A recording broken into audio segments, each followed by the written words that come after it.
بسم اللہ الرحمن الرحیم۔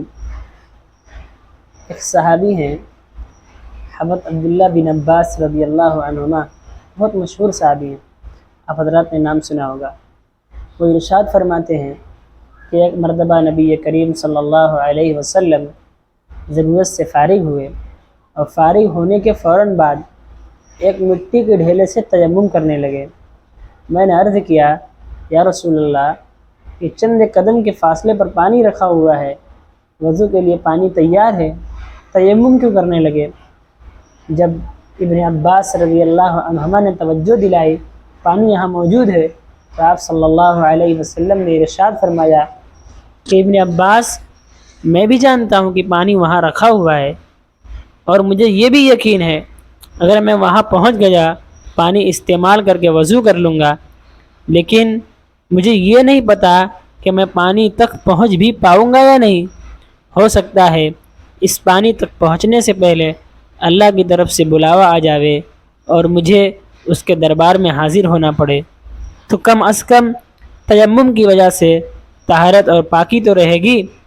کیا گارنٹی دی جا سکتی ہے کہ چند قدم چلنے کے بعد پانی کے استعمال کا موقع مل جائے؟ ذرا ہم غور کریں، یہ کیا چیز ہے جو جناب آقا محمد الرسول اللہ صلی اللہ علیہ وسلم کو اس عمل پر آمادہ کر رہی ہے؟ دنیا کی بے ثباتی پر یقین اور فکر آخرت کا استحضار، یہ حضرت محمد الرسول اللہ صلی اللہ علیہ وسلم کے دل کے اندر ہے، جس ذات کے سلسلے میں ہمارا یہ عقیدہ ہے کہ ان سے کسی گناہ اور غلطی کا صدور ممکن ہی نہیں، لیکن ان تمام عظمتوں کے باوجود بارگاہ الہی کی حاضری اور جواب دہی کا احساس، آخرت کی فکر اس درجہ ہے کہ چند قدم کے بارے میں بھی یہ ضمانت نہیں لے رہے ہیں کہ دنیا میں رہا جا سکتا ہے یا نہیں۔ اسی طریقے سے آپ صلی اللہ علیہ وسلم نے صحابہ رضی اللہ عنہم کی تربیت فرمائی۔ ایک اور صحابی ہیں حضرت عبداللہ بن عمرو بن عاص رضی اللہ عنہما، وہ فرماتے ہیں، میں اور میری والدہ اپنے گھر کی لپائی کر رہے تھے۔ مٹی کا گھر ہوگا، دیواریں ہوں گی، فرش ہوگا، اس پر گیلی مٹی بچھا رہے تھے۔ نبی کریم صلی اللہ علیہ وسلم کا قریب سے گزر ہوا، پوچھا کہ عبداللہ کیا کر رہے ہو؟ میں نے جواب دیا، اللہ کے رسول صلی اللہ علیہ وسلم، کچھ خرابی آ گئی تھی، اس کی اصلاح کر رہے ہیں۔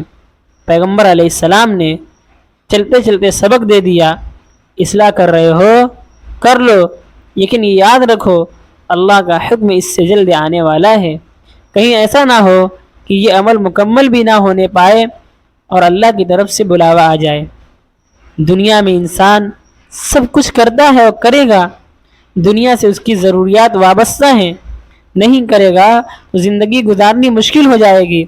اللہ اس کے رسول صلی اللہ علیہ وسلم نے دنیا سے استفادہ کرنے اور اس کو حاصل کرنے کی ممانت نہیں فرمائی ہے، لیکن آخرت کی فکر اس کے دل کے اندر موجود رہنی چاہیے۔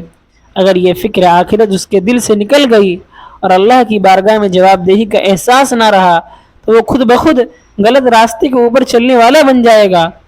آج ہمارے درمیان پائی جانے والی برائیوں کی بنیادی وجہ یہ ہے کہ فکر آخرت سے ہمارے دل خالی ہوتے جا رہے ہیں۔ اللہ ہمیں فکر آخرت کے استحضار کی نعمت سے مالا مال فرمائے، آمین۔